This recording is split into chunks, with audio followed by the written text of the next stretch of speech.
is a scandal. Like, there's no other way to phrase it. When the FBI is involved, that was his first call after the Dulgarian fight. Think about that. You're watching a fight cage side. The fight ends, and you go, I got to call the feds.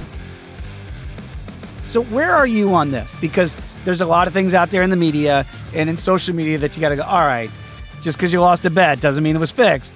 And then there's other things you have to give credence to for the people that go, oh, you got to look at that. And now you can go, well, I can understand where they're coming from as well. Where are you right now about not even half of a weekend? So it's definitely a position of like, it definitely bothers me as a fan of the sport that Me too. wherever and we know everything's just allegations still. We still don't actually know if Dulgarian was actually guilty of said thing. So I'm not saying he is. I mean, and I have rewatched the fight and, of course it wasn't the best defense for a rear naked choke, but, does a guy have an off day? Absolutely. We've seen other fighters have off days. But of course, as you said, it opens the Pandora's box of like, was that guy having an off day? Or, of course, all my lost bets were fixed. I knew it. Right. Can't be me. Yeah, it can't be me. It can't be the model. Come on. But it's definitely one where I'm trying not to be too aggressive on blaming certain parties.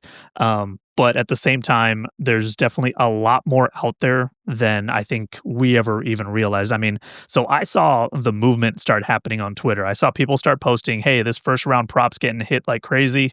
And I looked at my sports books out here. Many of them had taken the fight down, or some just had the money line, but even the money line had moved a lot.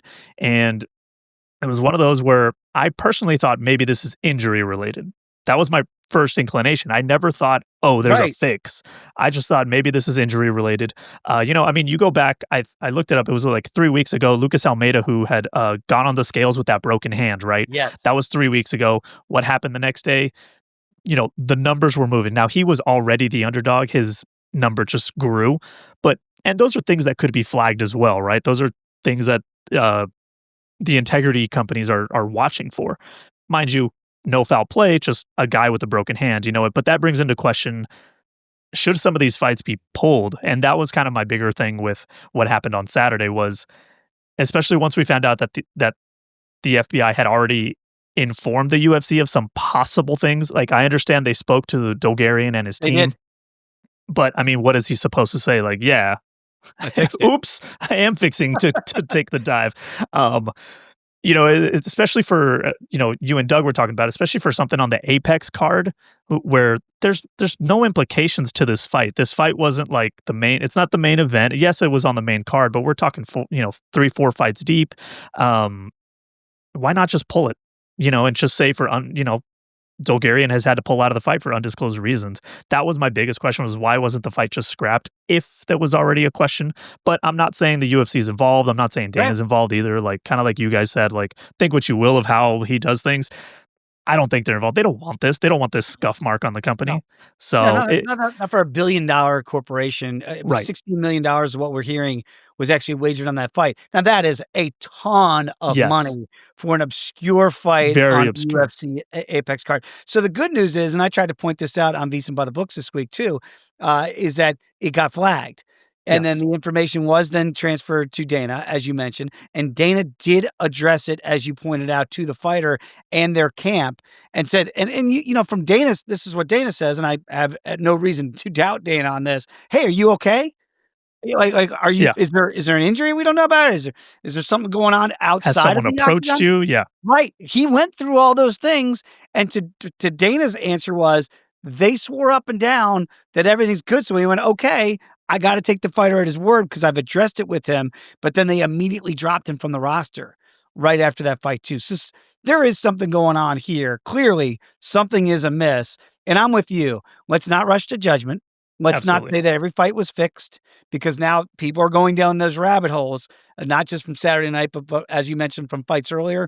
And let's wait to see this play out. But the last people that want this to continue is Dana White, is the UFC, because it's a billion-dollar industry that could be theoretically destroyed, as Doug said, if this becomes WWE, if this becomes, predetermined outcomes. And that's the last thing any sport wants, but certainly if you quote unquote lower level like the UFC or Absolutely. MMA is in generalities to the NBA or Major League Baseball or God, could you imagine the NFL? They've had scandals like this in the past too.